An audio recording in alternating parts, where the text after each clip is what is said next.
Hey everyone, I am Lizzie Brooks and this is where muscle meets mindful.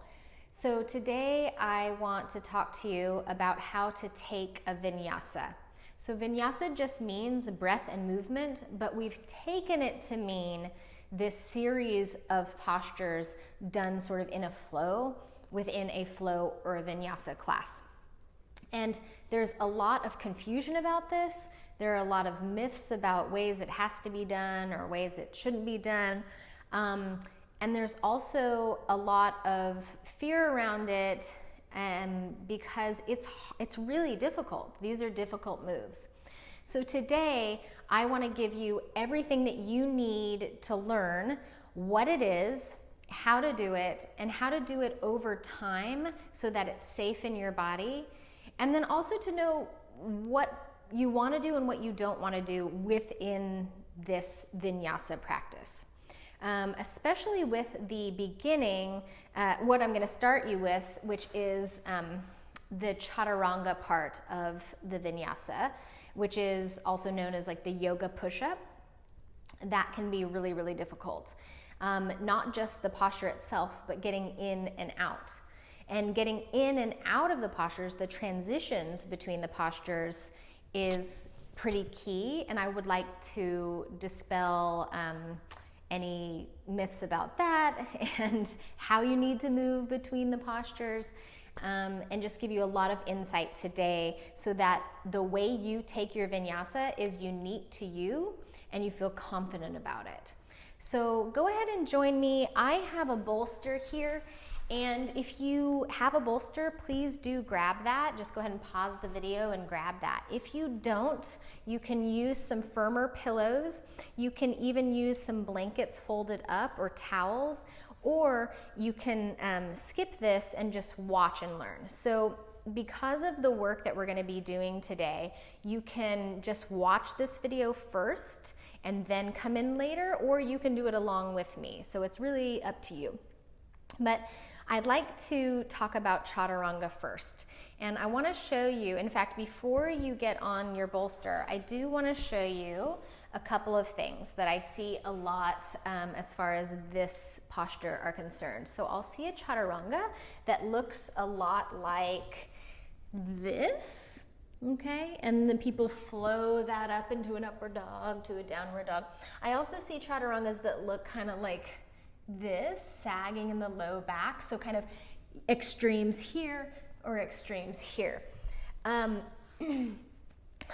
It's a hard posture, so sometimes taking the hips up or sagging the hips down isn't really a personal choice, but it's just what's happening in us physically because we don't have the strength or the understanding yet about exactly how to support it. So that's where the support here, this bolster, or whatever you've chosen, comes into play. So let's create the shape of Chaturanga without having to hold all of our weight within Chaturanga. So lay on down onto your propping and let the shoulders and chest come forward and take your legs long behind you, tuck your toes under. And the hands, so there's different ideas about how the hands have to be in a Chaturanga. I'm pretty open-minded about that, but to get a little more work in the musculature of the arms, taking my hands a little further back seems to work for me rather than taking the hands underneath the shoulders more like a Cobra position. So taking the hands back, you're roughly 90 degrees with the bend in the elbows. That can change. But for our purposes today, I'm going to teach it like this. And then the gaze isn't so much up or hanging down, but pretty neutral here. You're going to glide your shoulder blades onto your back, so not dropping, right? Draw the shoulder blades back and wake up your legs a lot. So not just the quadriceps, but also the inner thighs. And just breathe here and create some cellular memory, so that your body gets used to finding you in space and what this posture feels like. And I am working. It's not like this is totally easy. I am working even though I have the support, but I'm not in that full hold yet. So feel for that. And then let's come out of that and shake it out a little bit. So take a breath, and we're gonna come back onto that. Just want you to roll the wrists out a little bit here with an option to do a little lift off of your support to feel how that would feel to hold the posture. And usually when we do Chaturanga, we're lowering to Chaturanga rather than lifting up to Chaturanga. So we're doing a little lift. It's a little bit at different engagement, but still working the same musculature. So come back down onto your support. Do what you did before, tuck the toes under, fire up the work in the legs, shoulder blades onto the back, fingers are spread gently wide, neck is pretty neutral here. And then as you're ready, see if you can do a little lift and come on back down. All right, come off of that propping. So a tip here for the lift is that you want to really be able to support through the entire core. So like the core of an apple, not just this surface. So you might have heard in yoga classes, a teacher might have said, hey, pull your belly button back to your spine for support. And that's an okay cue, but I feel like there's better cueing, better languaging that might help you get garner even more support for something especially this hard and this demanding of our core support. So instead of pulling the belly button back, I want you to imagine that from your sternum to your low ribs and right above the pubic bone, there's a diamond shape. And you're gonna lift that towards your spine. You're gonna draw that back. In fact, let's access that now. Inhale, sigh out, inhale again. And as you exhale, draw that diamond shape all the way back towards your spine. Then free that up and let it go. So let's take that support on into the Chaturanga, all right? So even if you don't lift it all up, just draw that diamond shape back towards your spine and see if you can find that engagement. So we'll come onto the bolster, setting it up. Legs are active, toes are tucked, elbows draw in, shoulder blades onto the back. So not hiking up, but back here.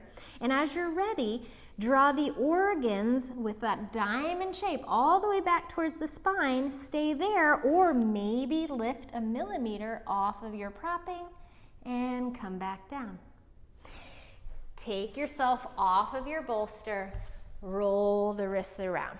So that was a very quick Cliff Notes version of Chaturanga, but if you are feeling like you're not ready to have it fully in a practice yet in that shape, don't worry. You can come onto props for weeks and months to gain access to that a little bit more fully before you're ready to bring it into a class, okay? Then I'm going to show you with support again, but with less support. So we're taking it from a lot of support to a little support to no support underneath us, okay? I mean, I support you. You'll always have my support, but it's invisible. It's not an actual prop. So if you have a block, I want you to take that to the second height onto your mat. And where that is going to go, and in fact, I'll show you here, is not the chest and not the belly, but right in between the two. And it's a little awkward to find yourself landing on it correctly. So knees are gonna stay down, take your time. Hands are gonna come slightly forward of the block. And as you're ready, you will land onto that area of support. So now my chest is being supported and I don't have to use my arms as much, okay? If that feels okay, toes tuck, lengthen the legs. Now my legs are working even more than they were initially when I had the bolster. Gaze is slightly down and out, breathing here and accessing all of that alignment and work that has to happen in a Chaturanga, but you still have the block underneath you. Maybe lift up a little bit, lower back down, knees down, and come on off. And you can already tell, I mean, I'm breathing harder. That's definitely harder than when you have the bolster. Okay, so this might be something you bring into your practice for a while before you're ready for the full Chaturanga. A note on that, you might never be ready for full Chaturanga, and that's okay. You never have to do it. You can still take a flow class or a Vinyasa class and never do the Vinyasa or the Chaturanga within the Vinyasa. One way that I will say that I have had a lot of my private students really learn is to do a tiny little Chaturanga over time, building within the same alignment and working the same musculature that they'll need to eventually take that more 90-degree Chaturanga. And I'm going to show you that right now. So without props, you can come to a plank pose. Of course, this is normally where we lead ourselves to Chaturanga. Inner elbows rotate forward, and then you can lower and take a baby Chaturanga to your up dog and to your downward dog. And I'm gonna link all that for you here. We're gonna go over that really in depth, but I just wanna show you that I didn't have to come to that full 90-degree Chaturanga, and I'm still working similarly, okay? So we have worked that. After your Chaturanga, and I'm not talking about transitions yet, I will link them, but we're gonna go to the next posture in the Vinyasa. Oh, by the way, you can talk about standing, folding, halfway folding and stepping back. I'm not going to deal with all the standing work. I'm primarily talking to you today about the things that are more elusive and maybe a little bit harder to understand. That's the Chaturanga, the upward dog and Cobra, and the downward facing dog, and the links, the transitions between those postures, okay? So let's go over the Cobra and the upward facing dog. Cobra, tops of the feet down, hands alongside of the chest, elbows draw back. So there are similarities to what you were doing in your Chaturanga. What I see most often as far as the error here, which prevents people from getting a really supportive lift, is that they lead with the chin. Okay, so you can do a little research on the hyoid bone. It actually disengages, and it's very, very difficult to get it's actually nearly impossible to get the same lift as if it was engaged. So gaze down. When you are going to initiate your back bend, don't jet the chin forward and then try to lift. Instead, shoulder blades on the back, tops of the feet down, lead with the sternum, elbows draw back, draw up any amount, engaging the paraspinal muscles, and then maybe later, if the gaze comes up, it comes up, but it's secondary to the rest of the back bend. And exhaling down. So some of you will be using the Cobra within your flow, your Vinyasa, and some of you will be using the upward facing dog. So now, similar things in the upward facing dog. My main thing that I wanted to really hone in on is that chin leading, okay? So we don't want to do that. In upward facing dog, do your feet have to be together? No. It might feel better for your feet to be wider. I want you to choose. Fingers are spread gently wide. Shoulder blades come onto the back. Root the feet. The pelvis is lifted, so it's not here, okay? Pelvis is lifted in the classic upward dog, and you're finding the whole back bend first, and then maybe the head comes up. Now, the degree the head has to come up, it's up to you. What feels good on your neck, what feels right. As long as that is not the first thing that happens, but is secondarily happening, then you're golden. All right. So again, really, really quick kind of talking about these. I'd like to move on to downward dog now.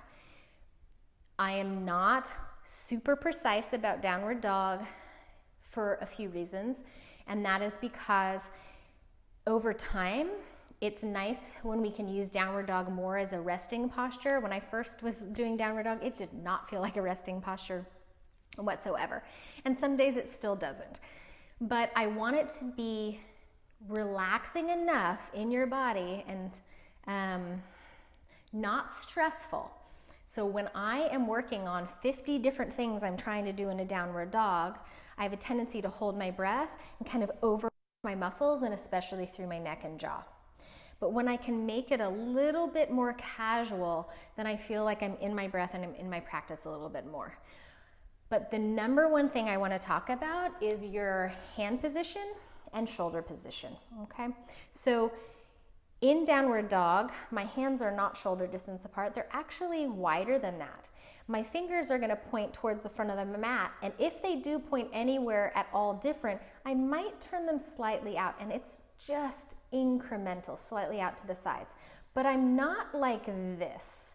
There's some nerve bundles at the edges of the wrists here that can be really hard on that, and then maybe problematic all the way up internally rotating the shoulders there. Instead, forward, slightly wider than the shoulders, and a little bit out.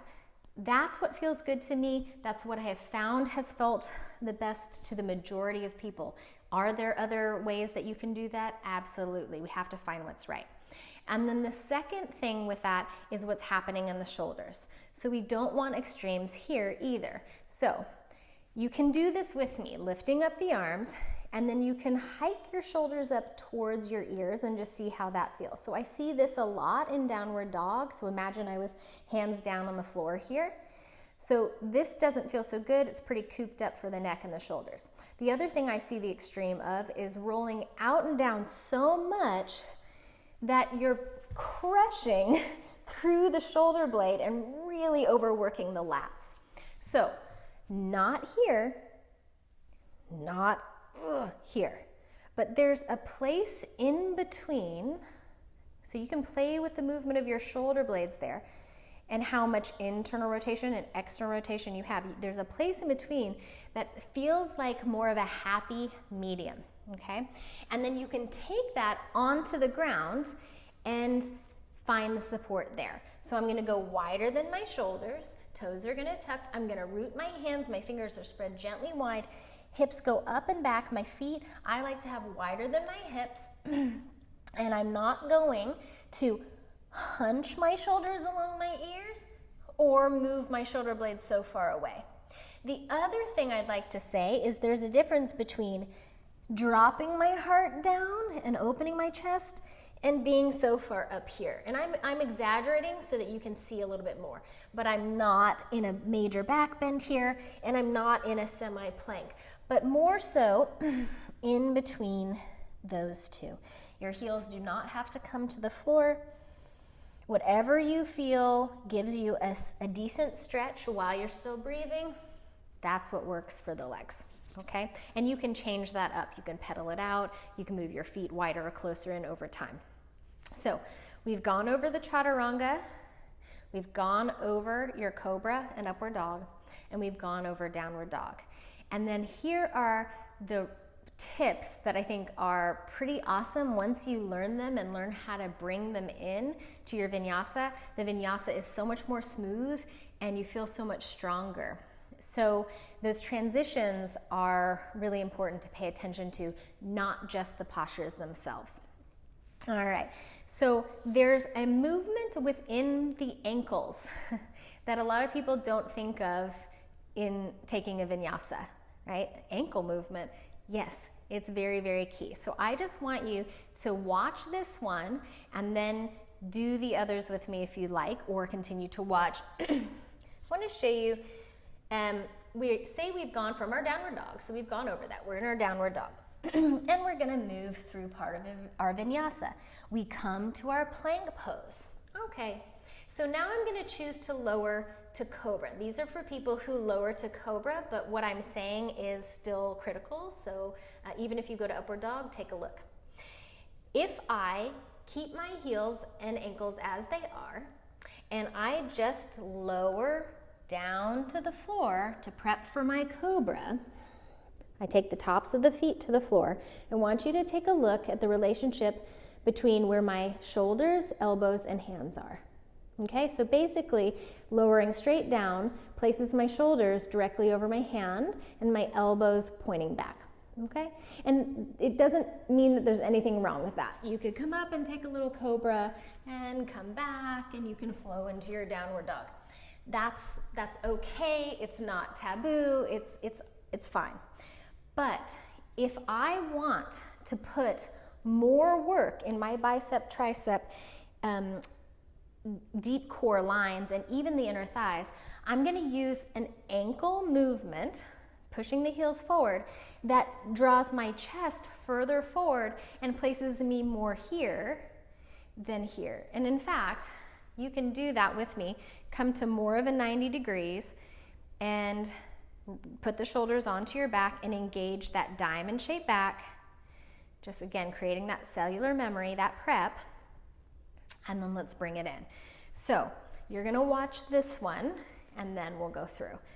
So instead of just lowering straight down, I come into my plank pose, looking down at the floor, and then I'm gonna draw my ankles forward. And you might even play with this a little bit before you go through it the next time, but just moving that ankle joint without bobbing the hips up and down, it's honestly just the ankle joint.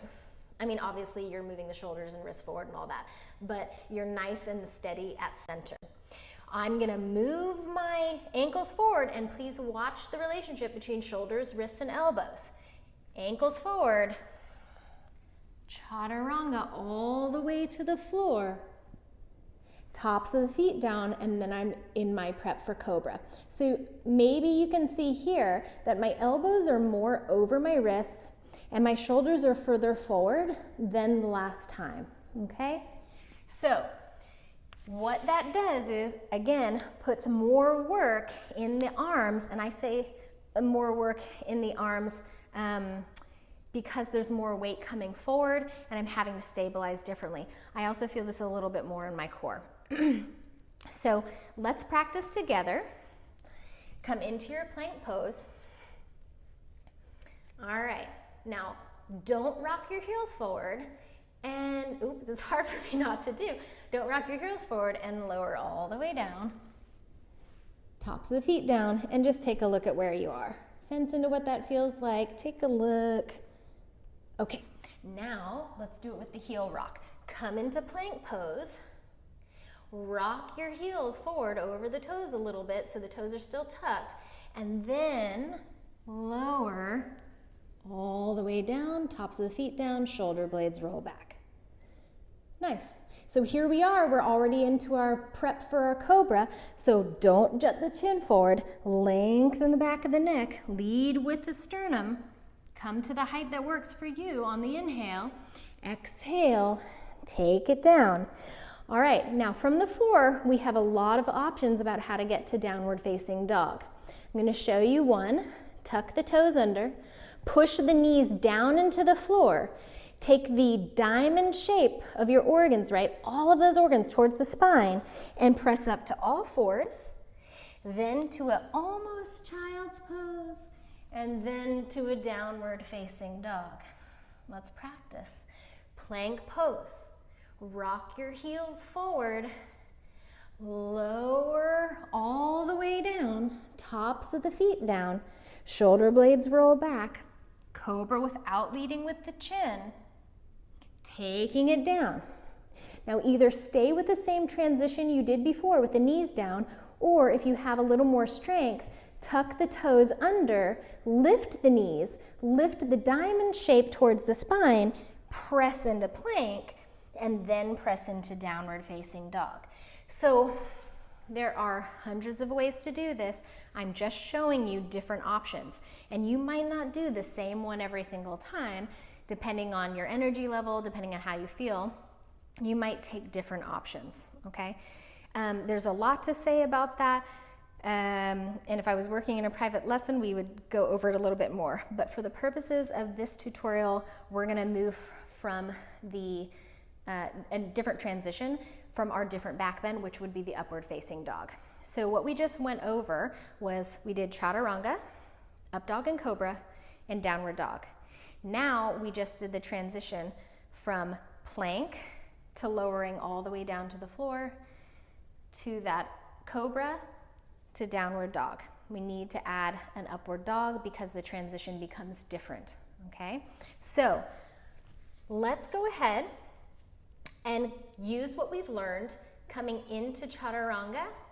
And again, you might want to watch this one because we're going to come into the full hold of Chaturanga, and I want you to see the transition to upward facing dog.